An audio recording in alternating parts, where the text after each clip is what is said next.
So sa nangyaring Senate hearing kahapon, ramdam ng mga netizens na parang bukod sa bitin at parang minadali,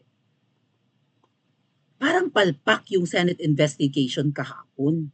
Dahil yung inaasahan ng mga taong bayan na ma-highlight na si Kuting at saka si Maria ay nandun sa PIDEA leaks, hindi masyadong napag-usapan.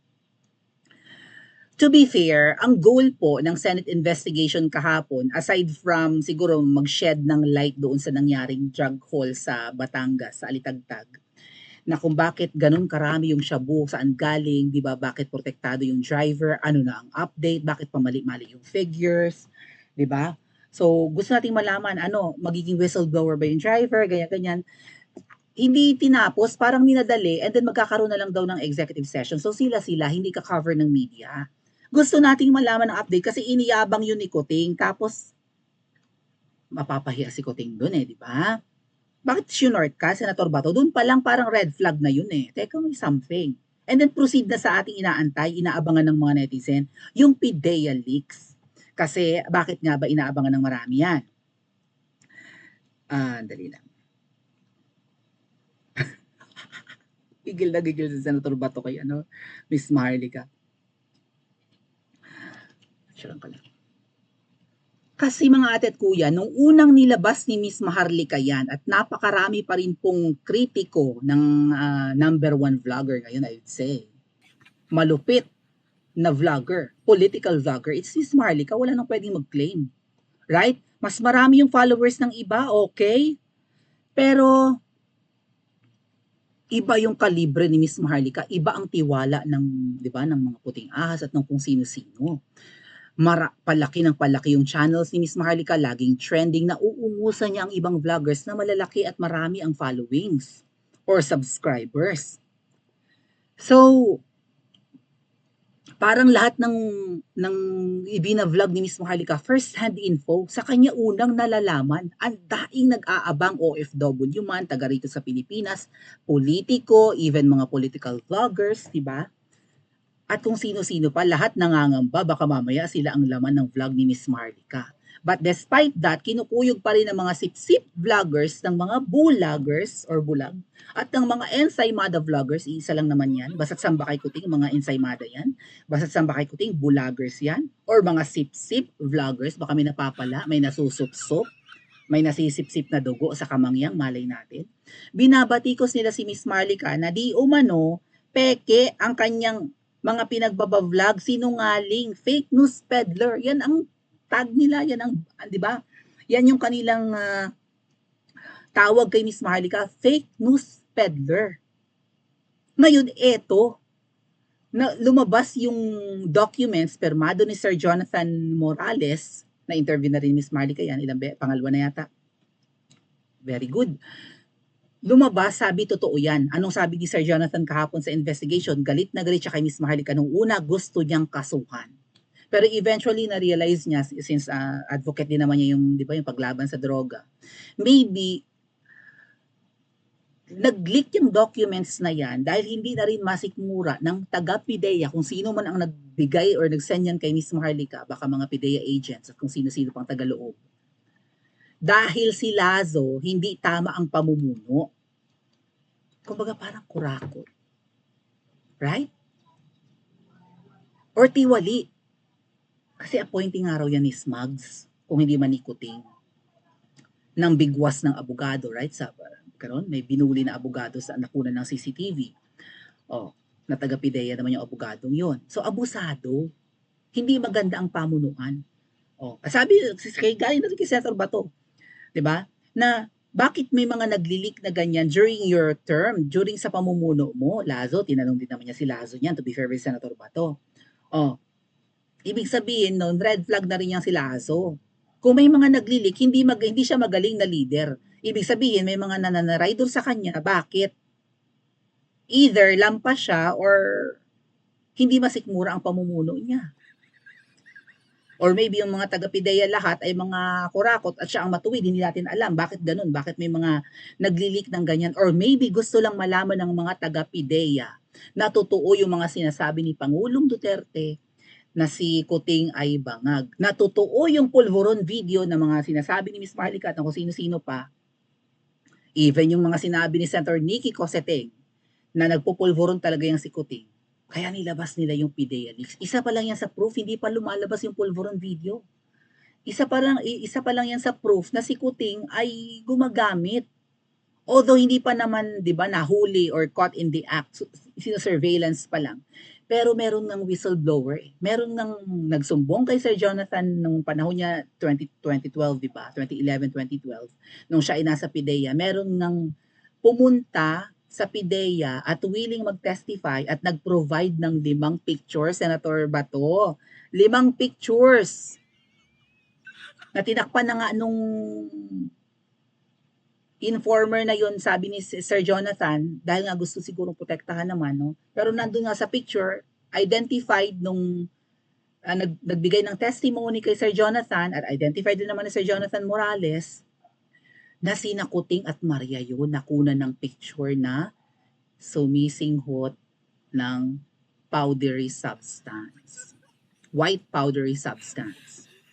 Oh, so to be fair, ang goal ni Senator Bato doon ay malaman, 'di ba, na bakit parang ang pangit ng sistema sa PIDEA, ang mga sensitive documents nakakalabas. So gagawa daw ng legislation or batas lang naman 'yan.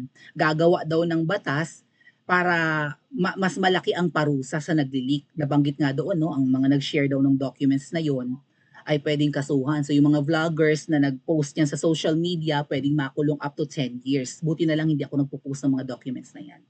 'Di ba? So, tina-target pa ang mga vloggers at ang mga netizens malamang na magsi-share.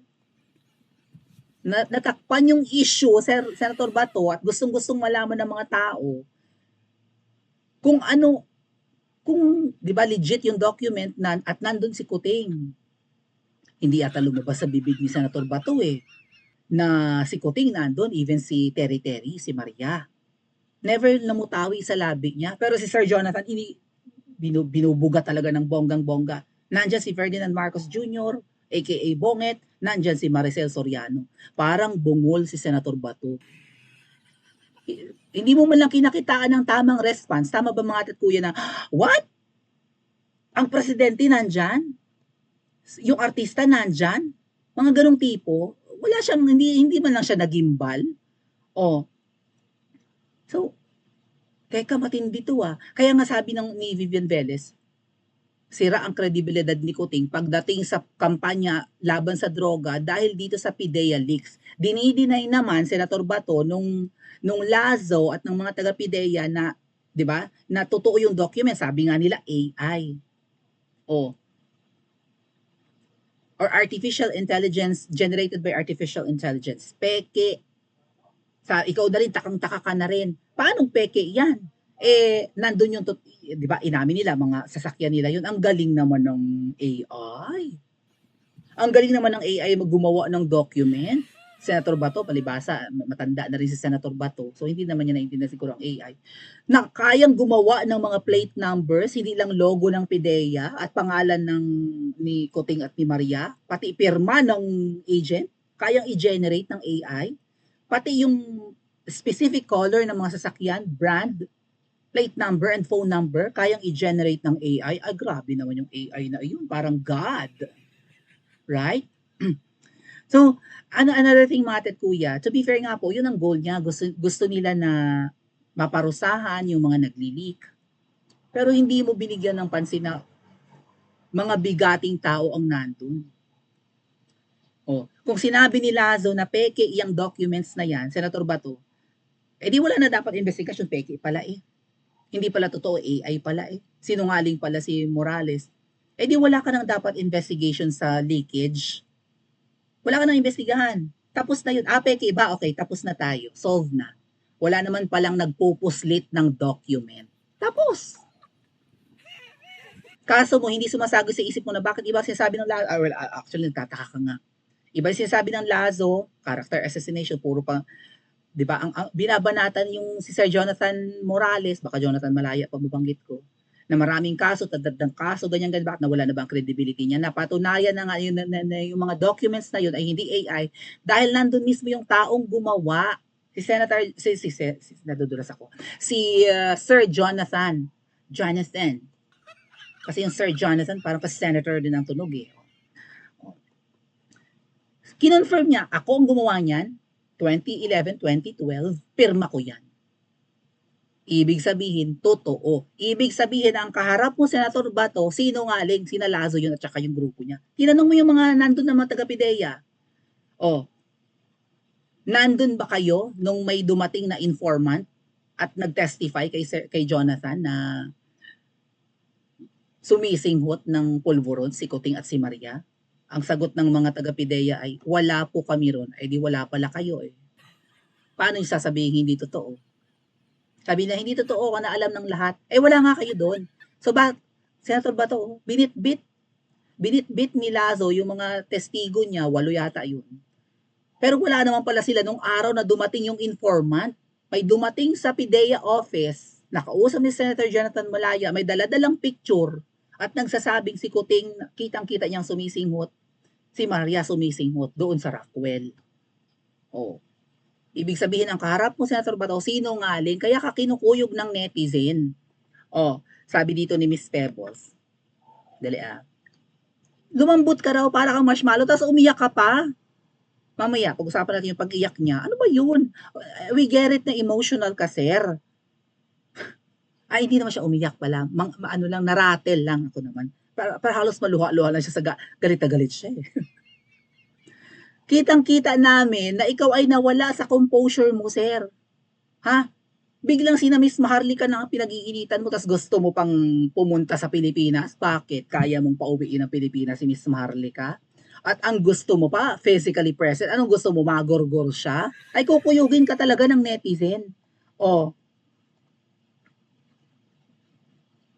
Para kang bungol eh, para kang lutang. I get it, hindi mo forte, hindi mo strength ang communication skills dahil ikaw ay taga Mindanao at Bisaya yata ang iyong dialekto. 'Di ba? We get it, hindi ka pa abogado. So, hindi mo alam ang ginagawa mo, sir. Well, at least PNP chief ka dati. Okay. Sabi nga ng iba, nanalo ka lang naman dahil kay Pangulong Duterte. At umay na kami sa mga senador na tutulog-tulog at mga pinklawan. Di ba yung mga trapo, kaya ka nandyan. Kaya si Senator Bongo nandyan, kayong dalawa particularly. Kaya kayo nandyan, naumay ang taong bayan sa mga senador na trapo. Oh. Hindi mo masisisi at hindi ka dapat magpa-apekto kay Miss Maharlika na tanungin, baka bayad ka na ni Smugs, ba't kanya ka magtanong? Ba't parang ang ano, how-shaw? Ba't parang sabaw yung puyat ka raw, sabi no, para kang inaantok, sabi ni Sir Jonathan. Ang problema pati kasi mga atit kuya, to be fair with Senator Bato, nag-iisa lang siya eh. 'Di ba? Walang ibang senador na nandun. So yung Senate na animal na yan, isa pa rin sa dapat nating mabash yan. Ha? Post lang ni Miss Pebbles at babasahin natin patungkol sa para siyang nag-meltdown Senator Bato. Nag-melt yung bato. Sir, huwag ganyan. Sinisweldohan ka ng taong bayan. Huwag mong ipagmalaki yung mga credentials mo at mga awards and achievements mo doon porque pinagdudahan ka ni Miss Maharlika. Ayusin mo ang trabaho. Yun na nga eh. May mini-maintain kang figure, may reputasyon ka, may mga awards ka, may, di ba, may bonggang-bongga kang credentials at kung ano-ano pa. Kung ikaw man ay multi-awarded, kung ikaw man ay mataas ang parangal, hindi ka dapat hindi ka dapat balahurain or mabash ng taong bayan. Hindi mo makokontrol ang taong bayan. Not just Miss Maharlika. Kung i-criticize ka, hindi ka para mag-meltdown dyan dahil lang sa mga post sa social media. Alam mo namang ang social media ay parang kumunoy. Kung hindi man kumunoy, parang lawa ng pirana. 'Di ba? Kung hindi matibay ang loob mo, huwag kang mag-social media. Panahon ng hearing, naabutan ka lang ng babae ng cellphone, pinakita lang yung post or message ni Miss Marlica, na-rattle ka na. Ay, kukuyogin ka talaga ng netizen. Oh, sabi Miss Pebbles dito, we are talking about the future of the Philippines, Bato. Bato to Abalos. Okay na sir, thank you. Naniwala ako sa inyo. Sige na po. Ay, wait, hindi ito yung... ito. Teka. Dali. Saan ba yun? Hindi man lang daw lumabas sa bibig mo yung pangalan, si ano yata nagbanggit na si Miss Pebos, eh no? Ayan pala. Okay. Hindi man lang daw lumabas sa bibig mo? Ano ka bungol? Hindi mo narinig na binanggit nung ni Sir Jonathan Morales, yung pangalan ni Maricel Soriano tsaka ni Kuting? Dapat dun pa lang, ano na yun eh, nagimbal ka na. Pero sabi po, nag-iingat lang daw si Senator Bato kasi re-electionist, tatakbo nga next year. So kaya hindi yata lumabas sa bibig niya ang pangalan ni Kuting, even ni Maria. Oh, tanong ni Pebos, binanggit ba ni Senator Bato de la Rosa ang pangalan? Wala akong maalala eh. Ni Maricel at BBM. Alam ko nakita niya lang yung butas. Yung butas ng documents, 'di ba? Parang photocopy nga. Puncher 'yun eh. Oh, butas saka yung plate number. Kaya pala hindi sinama sa pinatawag si Terry at BBM. Ang pinatawag yung kausap daw ni Agent Morales sa phone at si Ochoa na pumigil sa entrapment. So focus lang siya sa leak, dead ma siya sa drug users like Bongbong, kung saan nakalagay yung pangalan sa papel at yung kay Maricel. Wala po kaming pakialam sa leak, sa lata naman na may nag-leak. Yun na yung Senator Bato eh. Alam mo, ramdam mo naman siguro kung sinungaling yung sinalaso. May nag-leak. So tapos, okay, gawa kayo ng legislation. Okay, may nag-leak, parusahan. Ngayon, hindi ba sumagi sa isip mo, Senator Bato, na bakit ito ni-leak? Ano ang goal? Ano ang objective nung nag-leak? Kasama mo si Pangulong Duterte sa Maisog Rally, sa ano pa to sa SMNI ano yung sa Buliwasag Bonifacio, yung prayer rally nila. Oh, para kay Pastor, suporta kay Pastor Kiboloy, rinig mo mula sa bibig ni Pangulong Duterte na gumagamit si Kuting. At PNP ka ni Pangulong Duterte. Under ka kay Pangulong Duterte kung ano nakarating sa kanya na mga information na si Kuting ay sumisingot, imposible hindi mo to alam. Bakit iniiwasan mo, sir? 'Di ba? Pinagtatanggol kita kahapon, sabi ko wag niyo pong i-bash si Senator Bato, kailangan maganda yung kailangan na 'di ba wala siyang hindi siya bias, wala siyang kikilingan diyan sa ano na yun. Diyos ko bigla mong tinapos, naratel ka nung nag-post si Miss Marlica or nag-message si Miss Marlica patungkol sa kung nabayaran ka ni Smag, nagtatanong lang naman yung tao, di ka pinagbibintangan. Pwede mo siyang kasuhan kung pinagbintangan kang bayad ka. Tanong yun eh, hindi yung declarative sentence, sir. Interrogative yun. Nagtatanong yung si Miss Maharlika, tatanong ba namin kung bayad ka ni Smugs? Tanong yun, hindi yung declaration na may proof siya na bayad ka. Bakit ka naratel ng bongga? At tinigil mo pa. Tinigil mo agad. Hindi nasagot yung mga tanong namin, hindi na highlight. Hindi ka nagtanong, teka muna.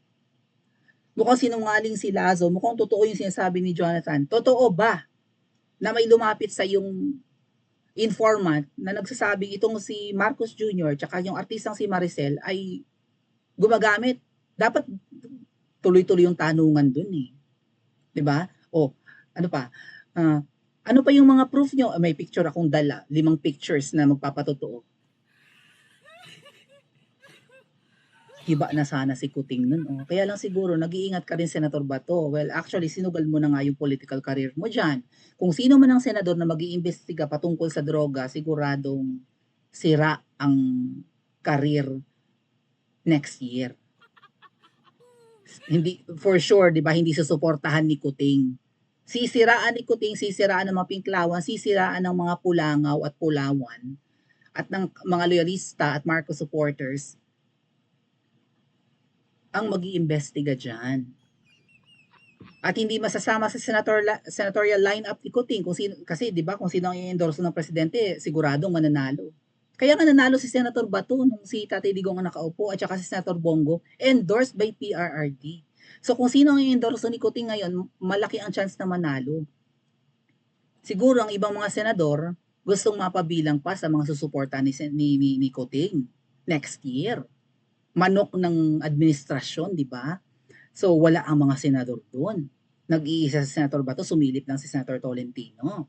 O sabi ko nga, nasan si Senadora Amy, nasan si, well, hindi nga siguro part ng committee, nasaan si Senator Robin, kaibigan naman nila si Senator Bato, nasaan si Senator Bongo, o sino-sino pa. Lahat takot pag-usapan ang droga. Ay mabigat na problema 'to. Oh. So, I don't know, 'di ba? Pero Senator Bato, one thing is for sure, nakaabang ang mga netizens. I get it na weakness mo ang communication skills dahil Bisaya ka. Pero dapat yung listening skills mo, sir, maano, listo, di ba? Narinig ting pangalan ng presidente, pangalan ng artista, hindi familiar sa'yo, hindi ka nag-react. Dapat may mga follow-up questions ka pa doon. Yun ang gustong marinig ng taong bayan. Kasi ang laman ng PIDEA leaks at pinatotohanan na nga ng nagsulat niyan, ng gumawa niyan, ay ang mga pangalan ng mga bigating tao. At parang iniwasan mo yan, sir. Mababatikos ka nga. Oh. Kung iniiwasan mo pa lang ay ang, 'di ba, ang hindi ka suportahan ng mga botante ni Marcos Jr., pati mga DDS ngayon magdududa sa iyo. O ito sa survey na nga lang ng channel ko, hindi ka na iboboto. Galingan mo, sir, sa susunod mong Senate investigation. Baka pwedeng i-highlight mo. Hindi biro na mabanggit ang pangalan ng presidente kinabukasan ng Pilipinas na nakasalanan. Baka nakakalimutan mo, sir. At baka hindi mo nararamdaman gusto ni Marcos Jr. isabak ang Pilipinas sa giyera. Baka mamaya, wala yan sa tamang katinuan dahil sa pulburon. Pwedeng tinigil na niya, pwedeng apektado pa rin ang utak niya hanggang ngayon, pwedeng gumagamit pa siya. Oh, kailangang pag-usapan to. Kahit hindi part ng ng aid of legislation mo or kung ano man ang gusto mong gawing batas para maparusahan yung nagli-leak niyan. Dapat sumagi sa isip mo, bakit nila nililik? Ano ang gustong patunayan nito? Oh, na tama yung sinasabi ni Pangulong Duterte, na tama yung sinasabi ni Miss Maharlika, tama yung sinasabi ni Nikki Cosseteng, ni Attorney Rowena Guanzon na bangag ang nakaupong yan. Baka yun ang dahilan ng nag-leak ginawa ng paraan para malaman ng taong bayan na isa ito sa confirmation na dati yung lulong sa ganyan. Oh. Okay lang ba sa'yo, sir, na isabak tayo ni Marcos Jr. sa giyera? Maraming mamamatay sa atin. Okay yan sa'yo? Pagkakataon na, inaabangan ng taong bayan. Kaya, sir, sa May 7, galingan mo. No? Otherwise, baka umiyak ka na. Madudurog ka. Madudurog ka sa batikos ng taong bayan ngayon pa lang, sir. Oh. At pakiusap, sir, i-invite mo na ang iba pang senador. Kung sino ang pwede mong i-invite dyan na dapat suportahan ka, mahina ang communication skills mo, mahina ang line of questioning mo, sir. Hindi ka nagpa-follow up ng tanong. Pag may narinig kang importanteng bagay, parang binabrush off mo. Tapos may executive session ka, papatago na yung investigasyon. Ano ba yun? Sir, baka pwedeng i-invite mo yung ibang senador. Well, we have to give it to you na ikaw ang naglalakas loob mag-isa dyan. Pero hindi mo forte, sir, may hina ang communication skills mo. Ang tawag mo nga sa lupang hinirang, bayang magiliw. Senador ka na, sir. At saka hindi ka abogado. Dapat nga sa mga mambabatas, abogado para naintindihan ng batas. Kailangan mo ng backup. Kung hindi mo kayang magtanong ng malupit, sana may mga kaibigan kang senador na magtatanong ng malupit for you. Na magre-react kapag narinig, I think, pangalan ni Kuting, I think, pangalan ni Terry. Ay nag-iisa ka doon. Taranta ka na. Sa sobrang taranta mo, gusto mo nang matapos. Hindi mo na alam ang gagawin mo. Wala nang, two heads are better than one. Would you agree, mga ate at kuya? Pa-comment po. And multiple heads are better than one. Pa-comment nga po sa comment section at mag-like and subscribe din po kayo. Huwag niyong kalimutang pindutin yung bell icon dyan, ha, para every time na nagla-live ako or nag-upload ng video, ay ina-notify kayo ng YouTube.